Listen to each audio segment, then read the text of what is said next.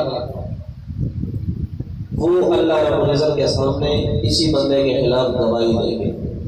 ہاتھ گواہی دیں گے کہ انہوں نے میرے ساتھ یہ ظلم کیا تھا، آنکھیں گواہی دیں گی کہ انہوں نے یہ گناہ کیا تھا، پاؤں گواہی دیں گے کہ میرے ساتھ چل کر انہوں نے یہ گناہ کیے تھے.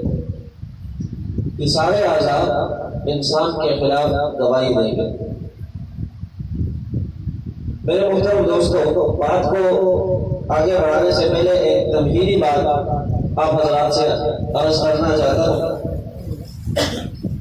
تو تمہیدی بات اگر ہمیں سمجھ آ جائے تو آگے جو بات آئے گی وہ سمجھنا ہمارے لیے آسان ہو جائے گا. وہ بات یہ ہے کہ سب سے پہلے ہم اپنے ذہن کے اندر یہ بات رکھ لیں کہ دنیا کے اندر سب سے زیادہ رحم کرنے والی ذات، سب سے زیادہ مہربان ذات اور سب سے شفیق ذات وہ اللہ رب العزت کی ذات ہے. اس لیے اللہ رب العزت کو ارحم الراحمین کہتے ہیں، جو کہ انتہائی شفیق اور مہربان ذات ہے. اپنے بندے کے اوپر انتہائی مہربان ہے، رحم والا معاملہ کرتے ہیں. ہم دیکھتے ہیں دنیا کے اندر والدین بھی اپنے بچے کے ساتھ انتہائی نرمی والا معاملہ اور رحم والا معاملہ کرتے ہیں، انتہائی شفیق ہوتے ہیں اپنے بچوں کے ساتھ. پھر والدہ کو دیکھیں، والدہ تو اپنے بچے کے ساتھ کتنی مہربان ہوتی ہے، کتنی شفیق ہوتی ہے. اسی طرح عزیز و اقارب رشتے دار، اسی طرح آپ کے استاد، آپ کے شیخ، وہ سارے بندے کے ساتھ شفیق اور مہربان ہوتے ہیں. لیکن ان تمام لوگوں سے زیادہ اللہ رب العزت اپنے بندے کے اوپر مہربان اور شفیق ہے. اس کی وجہ یہ ہے کہ حدیث مبارکہ کے اندر آتا ہے کہ آپ صلی اللہ علیہ وسلم نے فرمایا کہ اللہ رب العزت نے رحمت کے 100 حصے بنائے ہیں. 100 حصے، ان میں سے ایک حصہ اللہ رب العزت نے دنیا کے اندر تقسیم کر دیا. چنانچہ دنیا کے اندر ہم دیکھتے ہیں جتنی بھی مائیں ہیں وہ اپنے بچوں کے ساتھ جو رحم والا معاملہ کرتی ہے، وہ رحمت کا جو ایک حصہ اللہ رب العزت نے دنیا کے اندر دیا ہے وہ اسی کا نتیجہ ہوتا ہے. اور 99 حصے رحمت گئے مہربانی ہے وہ اللہ رب العزت نے اپنے پاس رکھے. اب دیکھیے کہ ایک حصہ جب دنیا کے اندر تقسیم کر دیا، اب چاہے جانوروں ہو یا انسان ہو، کوئی بھی ہو، ماں کو دیکھیں کہ ایک جانور کا بچہ اگر اس کے سامنے تکلیف کے اندر ہوتا ہے اور اللہ رب العزت نے اس کے اندر بھی یہ رحمت کا ایک حصہ تو بھیجا ہے نا، اب اسی کا اثر ہے کہ وہ اپنے بچے کے لیے کیا کچھ کرتے ہیں ایک جانور. اور پھر انسان کو دیکھیں، والدہ اپنے بچے کے لیے کیا کچھ کرتی ہے. یہ سب اسی رحمت کا اثر ہے، اسی ایک حصے کا اثر ہے جو اللہ رب العزت نے اس دنیا کے اندر لوگوں کے اندر بھیجے. اور 99 حصے جو اللہ رب العزت نے دنیا کے اندر نہیں بھیجے وہ اپنے پاس رکھے ہیں. تو اس سے اس بات کا اندازہ ہو جاتا ہے کہ اللہ رب العزت اپنے بندے سے کتنی زیادہ محبت کرتے ہیں. اور میرے محترم دوستوں، ایک اور بات سمجھ لیں، دنیا کے اندر چاہے کوئی بھی ہو، والدین ہو، والدہ ہو، رشتہ دار ہو، پڑوسی ہو، حکیم ہو، مرید ہو، پیر ہو، کوئی بھی کسی کے ساتھ نرمی والا معاملہ کرتا ہے نا، رحم والا معاملہ کرتا ہے، اس کے ساتھ شفقت والا معاملہ کرتا ہے، تو یاد رکھنا چاہیے وہ شفقت والا معاملہ، وہ رحم والا معاملہ وہ کسی غرض پر مبنی ہوتا ہے. وہ کسی غرض پر، بادشاہ اپنی رعایا کے ساتھ اگر رحم والا معاملہ کرتا ہے تو بغیر غرض کے وہ بھی اپنی رعایا کے ساتھ رحمت والا معاملہ نہیں کرتا.